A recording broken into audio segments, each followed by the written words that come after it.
Hi everyone, I want to begin by acknowledging the traditional owners of the lands we meet on today all around the country. I'm here on the land of the Wurundjeri people of the Kulin Nation and pay all my respect to elders past and present.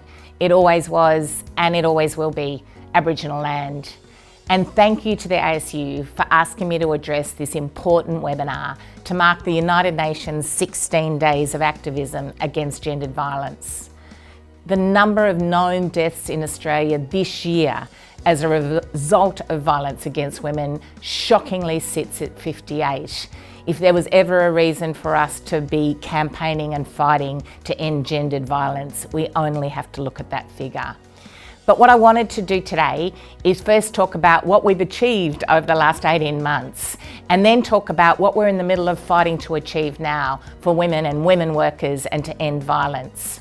So of course, you can't look at the last 18 months without a first beginning with the win of 10 days paid family and domestic violence leave for every worker in the country. Such an important world first, and of course, because of the efforts of the Australian Services Union, all those activists and delegates, people have fought for this for so many years and to now see it as a right for every worker.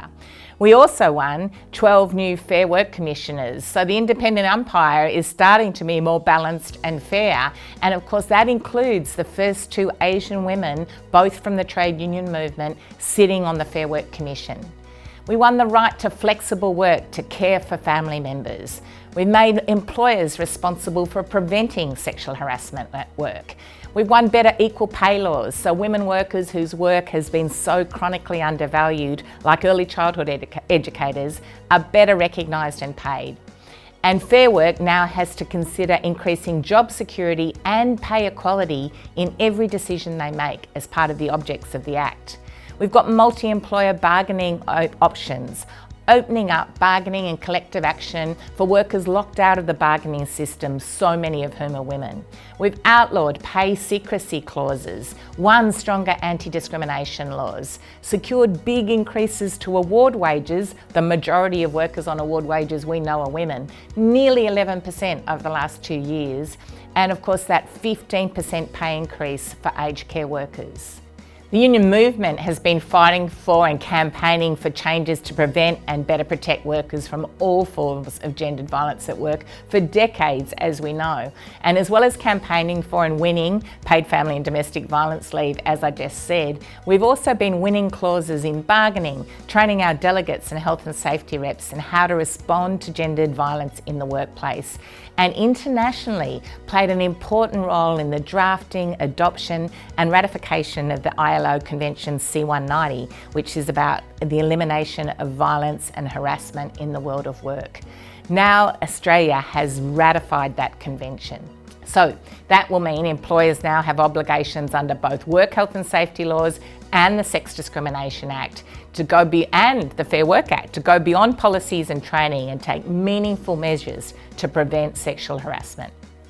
These changes should start to shift the burden of tackling sexual harassment from individual workers to employers and regulators. But we've got more to do. And we're now fighting for the closing loopholes legislation that has really important changes for women workers in it as well. What we're trying to win now with closing loopholes is better rights for workers who are in casual and insecure work. We want to end that situation where workers are called casual forever, even if their job has actually become a permanent job. So that conversion, that right to be treated as a permanent worker, it'll still, of course, mean if you want to stay a casual worker, you can, but it will give much more clear pathways for workers to be able to become permanent workers when that's really what's going on. We've got the same job, same pay parts of closing loopholes, which is all about labour hire.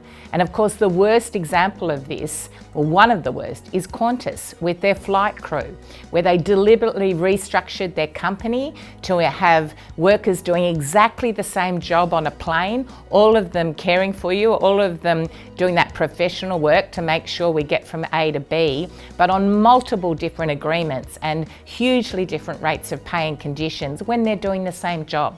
So this will be really important to make sure that employers can't undercut by outsourcing work. There's also important changes in there for gig workers. And we know that there should be no worker in the country in 2023 or 2024 that doesn't have the most basic conditions that everyone who came before us fought for. But gig workers are left out because of employers just exploiting loopholes again. So this Closing Loopholes bill has in it rights for gig workers. And of course that's workers that are really diverse across the community. It's workers who are delivering our takeaway food on a bike, but it's also workers in the care economy who are caring for disabled people or elderly people, making sure that you can't use an app to avoid workers' rights. There's also important changes about sham contracts and about wage theft and super theft. We know that it's women workers who are more likely to be in the insecure work, more likely to be low paid, and of course also more likely to have their wages and their super stolen from them. So important changes to lift the fines and penalties and repercussions for bosses that steal workers' wages. There's changes in there about delegates' rights. We know how important it is to have representation in a workplace. It's not every person that feels able to speak up on their own behalf, but also you're going to organise to have safe workplaces, to have sexual harassment and other issues of gender violence and discrimination dealt with.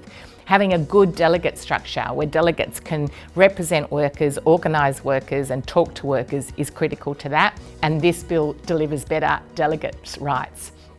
It also has in it some improvements in terms of making sure that if you are experiencing family and domestic violence, that you can't be discriminated against, that you're protected, that the employer can't take action against you if that's what's happening in your life. Well, the bosses are spending $24 million trying to stop closing loopholes and stop these things that I've just taken you through becoming law and rights for workers. But we've got something they don't have.